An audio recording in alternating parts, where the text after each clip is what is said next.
Welcome to Season 7 of Open Forum in the Villages, Florida.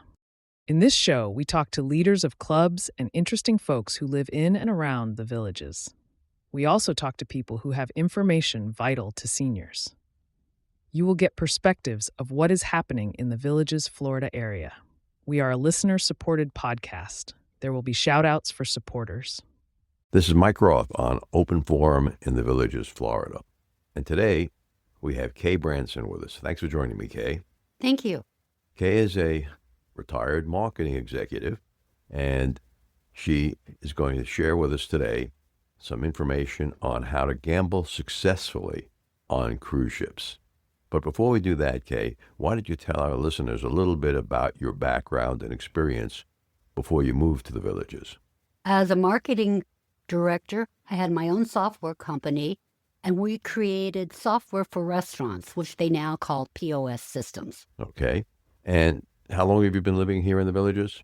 I've been living in the Villages approximately 5 years. And when would you say you took your first cruise? Oh boy, probably about 20 years ago. Okay. And how did you come up with the idea of gambling on cruise ships? How did you start? I started gambling when I was actually about 4 years old. My parents worked at night, and my older brother, who had lived with my father, he babysat us every night.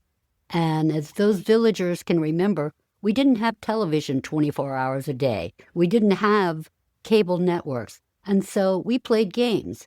And our preferred game was poker and blackjack. And at that time, we used poker chips. And we played every night of our lives. When I was about 8 years old, I thought, I'm really good at this. I'm ready to win some money. So I remember gambling with my friends and cousins at a poker table in the basement of my house. It was a great bonding experience with my brothers. I begged my brother to take me to a real poker game with his friends. He said, no, you're too young. You can't go. I begged him, and he finally took me. I lost $10. And $10 would be like $1,000 to me. And I lost it very quickly. And of course, being an 8-year-old, I cried. The next day, my brother played this joke with me. And he goes, you're such a great sister. I'm going to give you $1. And I said, thanks. And then a little bit later he says, and I really love you. I'm going to give you another $1. He eventually gave me my whole $10 back. And he said, never, ever gamble unless you can afford to lose it. I did learn that lesson, so I didn't gamble again until I was a complete adult. Cruise ships. I was like most new cruisers. You go in and dabble a little bit here and there. I had no idea what I was doing. Eventually, in my business, I got involved in a lawsuit, and it was awful. I was trying to distract myself. Reading, I couldn't read. I'd read the same paragraph over and over again. TV didn't work, but I found that gambling worked. It totally took my mind away from all my problems and issues. I was actually losing less than I was paying my lawyers, so it seemed pretty good. Lawyers are expensive. Did you develop a system for winning on cruise ships? Yes, I did. And what I'd like to tell your listeners today, I can actually teach you how to increase your odds of winning. I can't guarantee. And there's one thing I can't do. I can't make you stop when you win. And I can't make you leave the casino. We'll come back to that later. Those are two very important lessons I learned. They are the most important. A lot of gamblers develop systems, but I'd like to talk about a few rules before you even go to gamble. Never gamble money that you might need for something else. It has to be expendable income. Second rule, no drinking and gambling.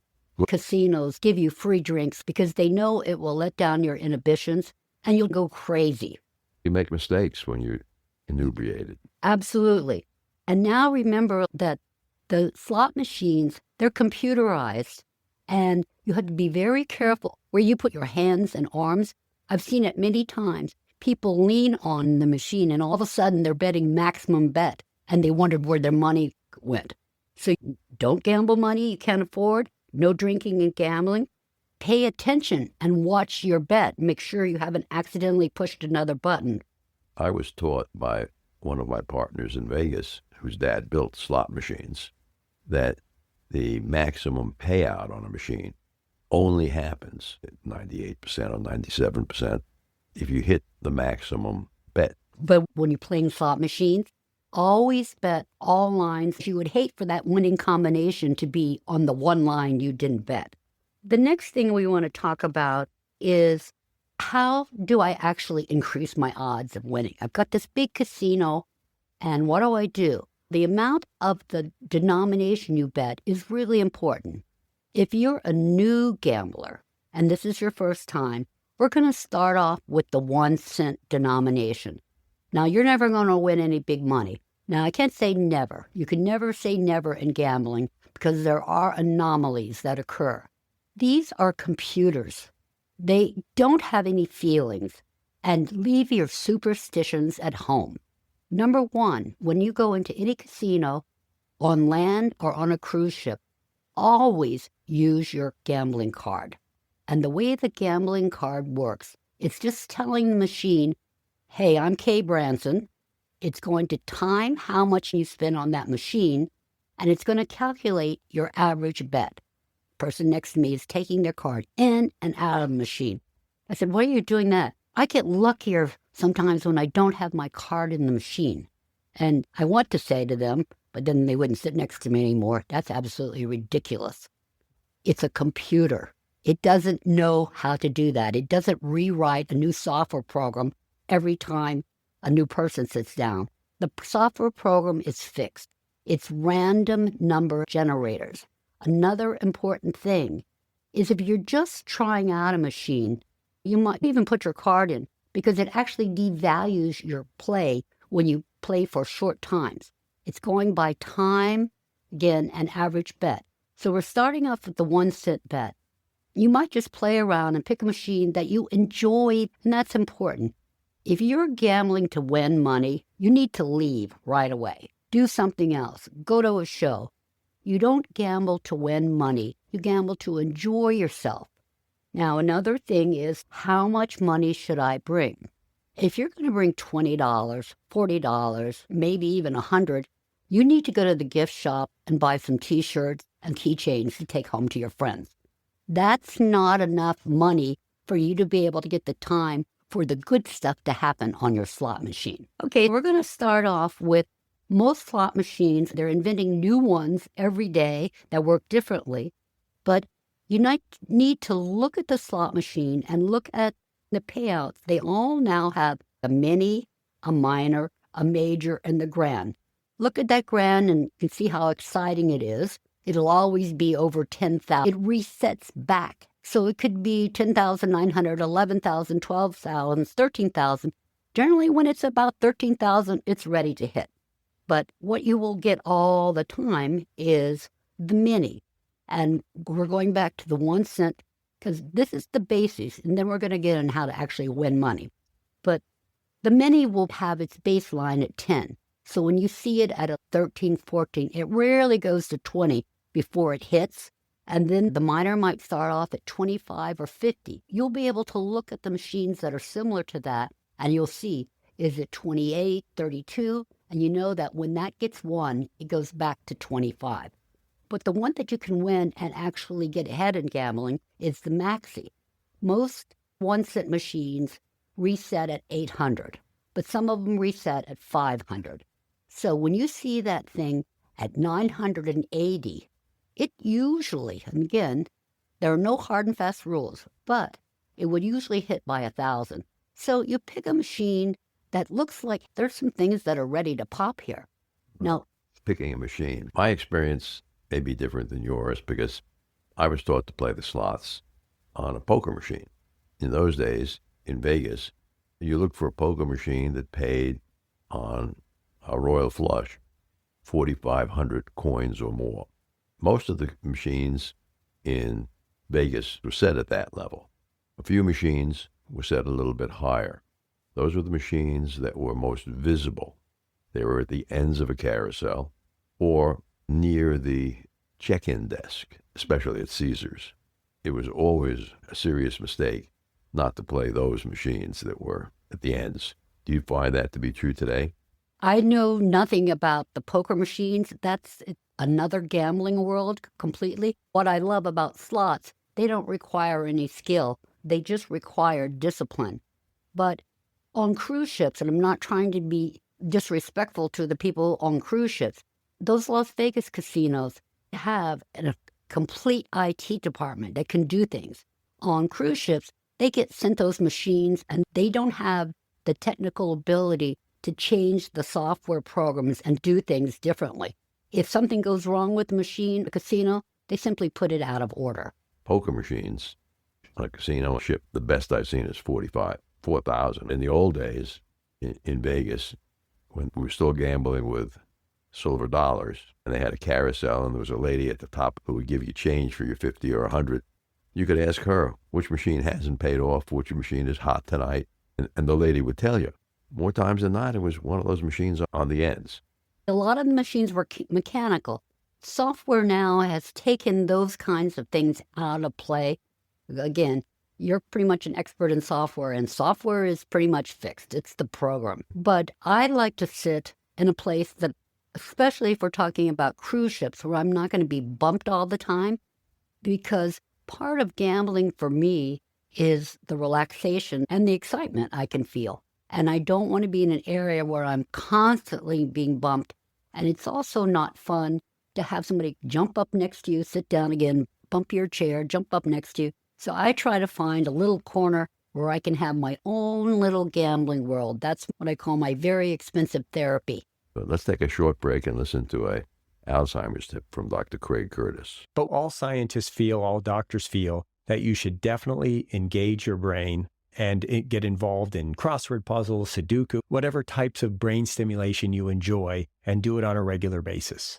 With over 20 years of experience studying brain health, Dr. Curtis's goal is to educate the Villages community on how to live a longer, healthier life. To learn more, visit his website, craigcurtismd.com, or call 352-500-5252 to attend a free seminar. Thank you, Dr. Curtis.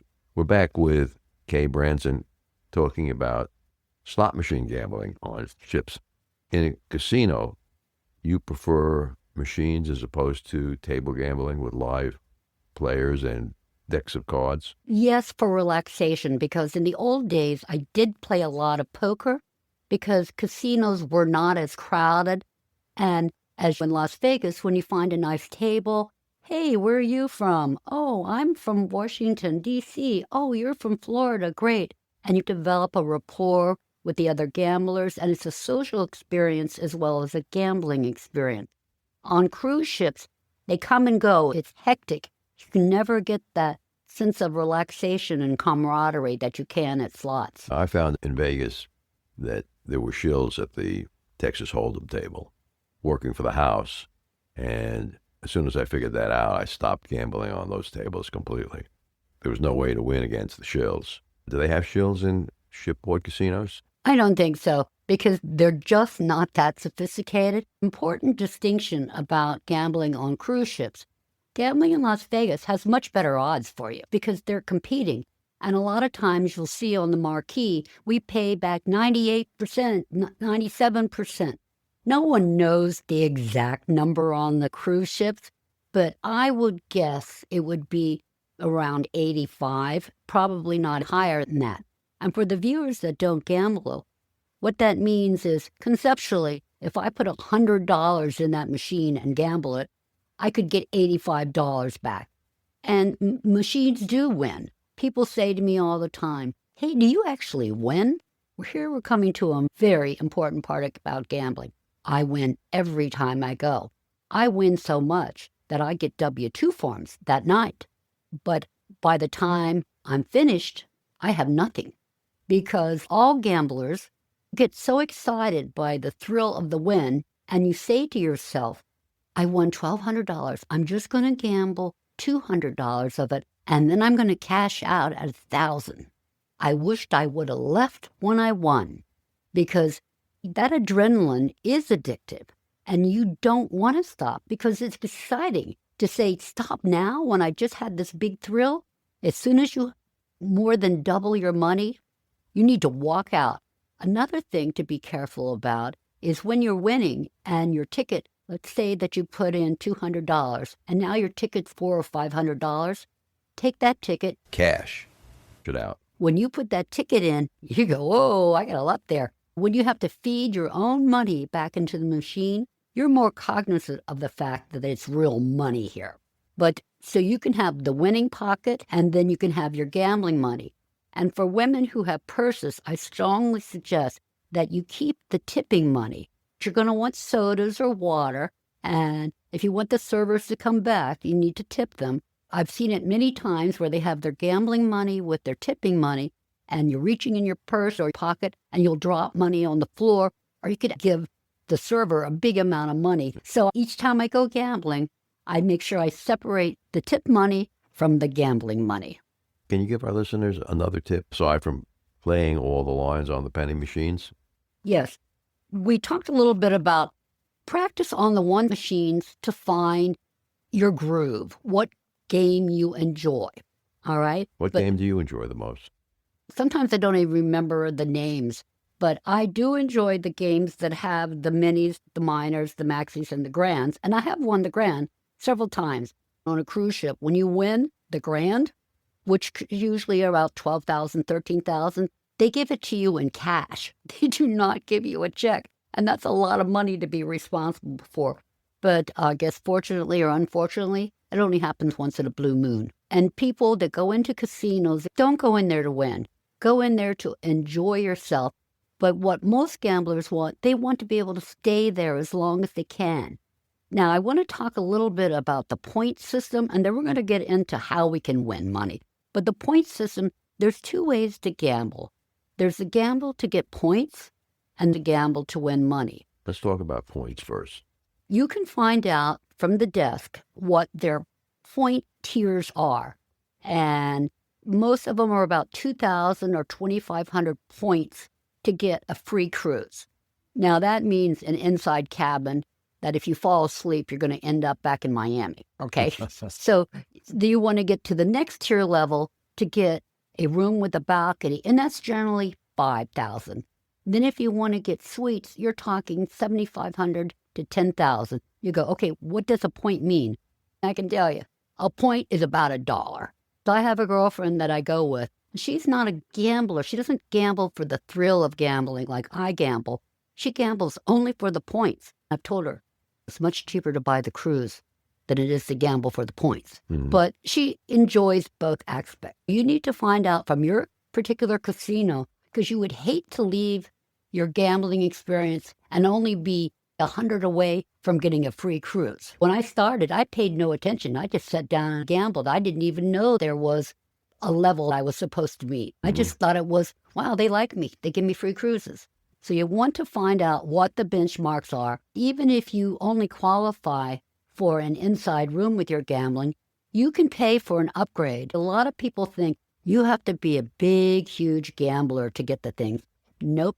Casinos are built on regular gamblers. They have $300 or $400 in their purse. They're not built on the $10,000 a day gamblers. Exactly. The people who go on cruises, and the reason they need gamblers that will sit there. Because if you walk to the casino from your show and it was empty, it would be boring. But when you walk through the casino and people are screaming and the excitement is palpable, you want to play. So I consider myself doing them a service when they give me a free cruise. How many free cruises have you won? Endless. Every single day on my phone and in the mail, I get a postcard.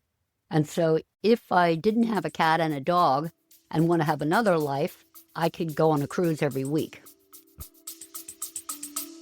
Let's take a quick break. Have you heard about Mature Adults with Donna Hoover and Mike Roth? Yes, this is my second podcast, and Donna and I are going to be addressing subjects which are significant for seniors, especially seniors living here in the villages. The easiest way to hear the show is to look it up on Apple Podcasts. Look for Mature Adults with Donna and Mike. We'll be looking for you there. You can also find us on Mature Adults with Donna and Mike, all spelled out, @buzzsprout.com. Okay, so let's talk about the second strategy. The first strategy was Points. And how do you accumulate points? Basically, some of these things are secret and nobody really knows, not even the key people in the casinos, but it's basically $1. You're going to get 1 point. And they'll have a running total, and you can look at your machine with your code and see what your total is. You can get a win-loss statement, which is scary when you see a win-loss statement. But let's say that you put $100 in, and through the course of the game, you'd won 100, and then you gambled it. It might say that you lost $300 or $400, but you only put $100 in. So if you're winning and playing moderately, you can really rack up the points. There's a whole system when your game is just about racking up the points. We don't want to do anything reckless. We don't want to go too high, and we don't want to jump from machine to machine. An important thing about timing, we don't know the exact time increment they are judging this on. I would guess it's a half hour, or it could be an hour, but you should pick a machine you enjoy and sit there as long as you can. So you're suggesting play slow. Yes. Don't be hitting that spin button as quickly as you can. If you started talking to the player next to you and you got really into it and you were ignoring your machine will session out, and it would require, and you don't even know it. So I go, hey, Mike, it was great talking to you. I go back to my game, and you're not playing on your card anymore because it timed you out. You need to constantly be aware that if you're not playing regularly, you'll see panicking players that just push a button real fast and they stop it. You're shortening your time, so you're getting less comps. So go at a leisurely pace and enjoy it. And leave your superstitions at home, because people will say, this machine really paid off. They're all the same software program. It's going to happen with random numbers. There is no machine that's better than the other machine. The one that you won on, you could lose the next day. Poker machines, I look at, what's that maximum payout? And I love the machines that are more than 4,000. Now they had machines that were paid 8,000 and 10,000. You made me think of another really important point about maximum bet. And on slot machines, there's a 1 bet, a 2 bet, a 3 bet, then it jumps to a 5 bet and a 10 bet. We're going to go back to the 1 cent, which I don't suggest playing unless you're just a newbie and learning what you enjoy. 1 cent would be 88 cents. The 2 bet would be 176. 3 bet would be 264. 5 bet's 440. And the 10 bet's 880, 10 times the first bet. You'll see people sit down and think that I'm not going to get those big rewards unless I play the maximum bet. No. These numbers are not real, but they are giving you a good idea. So you're concerned with playing the maximum number of lines, not the maximum number of dollars. Exactly. Very important distinction. And you do not want to play max. This is an example. This is not a true statement, but it gives you an idea what I'm trying to say. The lowest bet is designed to have the most play. You go, what is the most play? Fun things happening, bonus rounds. And it will happen very frequently. And I would say 1 out of every 10 pushes of the button. The payoff is so minimal. $6, $8, $9, who cares? And then, so the sweet spot on low value games is the 2nd and 3rd bet. If you bet the max, 880, the 1 would be 1 out of 10, the 2 would be 1 out of 20, the 3 would be 1 out of 30, the 5 would be 1 out of 50. Now the 10 bet, you're only going to get that bonus game once out of 100. You've already lost so much money, it's difficult to recoup your winnings. But if you stay at the 2 and the 3, you can win enough that you can say, hey, I won $80. Now I can stop. I won. You're saying the penny machines are for beginners. Yes. Okay, you're not a beginner. No. What machine do you play? When I'm trying out a new game, I always do at least 2 cents because the winnings are so insignificant. But an important thing, if you have enough money with you to weather out the hard times, I would like the 5 cent or 10 cent. Now, this is a very important thing. People see 5 cents and think, oh, it's 5 cents. No, it's not 5 cents. It's 5 times 88, because there's 88 lines there. And I've seen people put a $100 bill and say, oh, I'm going to pay the 25 cents. And in 4 pushes of the button, what happened to my money? No, but here again, remember the rule about the most play? most fun things and bonus rounds happening on the low bet. So when we're trying to actually win some money, you should play the 5 or the 10-cent bet, and this time never go beyond 1. And because the most action happens at the lowest bet, but now that we've changed our denominator to, like on the 10-cent bet, $8.80, if we get one win, we could get $500-$600. And then if you wanted to actually win money, you'd stop, go to your room and say, yeah, that was great, but you won't. And what's the most you've ever walked away from a casino on a ship with? About 12,000. Okay. And how many times did you get into that area more than 10,000? Twice. Twice. And I gamble every month. So those things, when you hear, oh, my friend won this much and my friend won this much, those are anomalies and they are not going to occur. So what's our first rule of gambling? Gamble because you enjoy it and you want to have fun. And do not gamble if you're lonely or upset. This is a key psychological reason because You'll make mistakes. Your brain's looking for that high, that endorphin, to get rid of the feeling. You really need to go to the casino when you're well-rested, not drunk, in a good mood. Okay. And you said go to the casino with money that you feel is disposable, that you don't care whether or not you win or lose. Gamblers lie about everything. Even the most honest person with the highest integrity, they lie. They're embarrassed to say how much they gamble. And people take pictures of their winnings all the time. In the old days, if you had a camera in the casino, they would grab that thing away from you. But they can't control it with the phones, so we all take pictures of our big winnings. And when you show them to your friends, they go, wow, you win all the time. You win all the time. And I go, yeah, because I don't take pictures of all the money I lost. How much money do you put into the, I can gamble with this amount of money on a 5-day cruise? Most gamblers will allot $1,000 a day, $2,000 a day. Gamblers are tiered just like your loyalty programs are tiered for the number of nights you spend on a cruise ship. There also is a second tier for gamblers, and then they give you some benefits. You never have to go to an ATM. You can charge to your room without ever getting up and paying a fee. So if you brought $500 down and said, this is all I'm going to gamble, you can easily punch in your 4-digit code and put another phone there, and there's no charge. Scary enough, they'll give you $5,000 a day to charge to your room. So again, you have to have discipline. I can afford to lose money, but I would feel ashamed of myself to lose great deals of money. I usually budget about $1,000 a day, and when I'm tired of gambling, I take my ticket and put it in my purse, and that's my startup for the next day. When I leave the casino, I have a ticket with money on it. That's a good day because I have my start off. And they'll tell you on the last day, make sure you look in your safe and your purse and your pockets for all your tickets to cash in, because if not, you're going home with a very expensive souvenir. And I just found a $300 voucher in my purse that I didn't turn in. So that's a $300 piece of paper. Okay, can you give our listeners one of your best tips for gambling on a ship?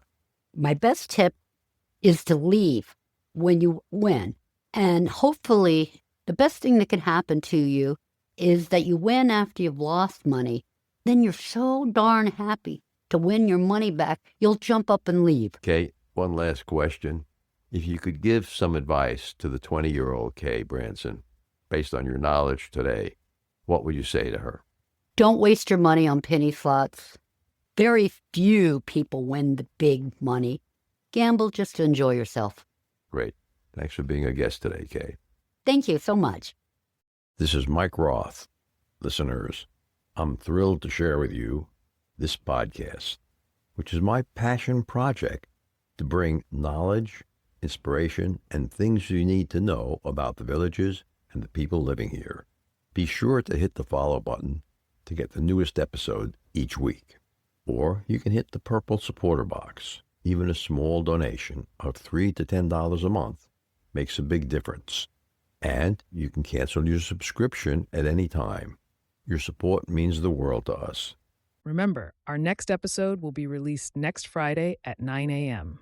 Should you want to become a major supporter of the show or have questions, please contact us at mike@rothvoice.com. This is a shout out for supporters: Tweet Coleman, Ed Williams, Dwayne Romick, Paul Sorgan and Dr. Craig Curtis at K2 in the Villages. We will be hearing more from Dr. Curtis with short Alzheimer's tips each week. If you know someone who should be on the show, contact us at mike@rothvoice.com. The way our show grows is with your help. Text your friends about this show if you enjoyed listening, or just tell your friends about the show. We thank everyone for listening. The content of the show is copyrighted by Roth Voice 2025. All rights reserved.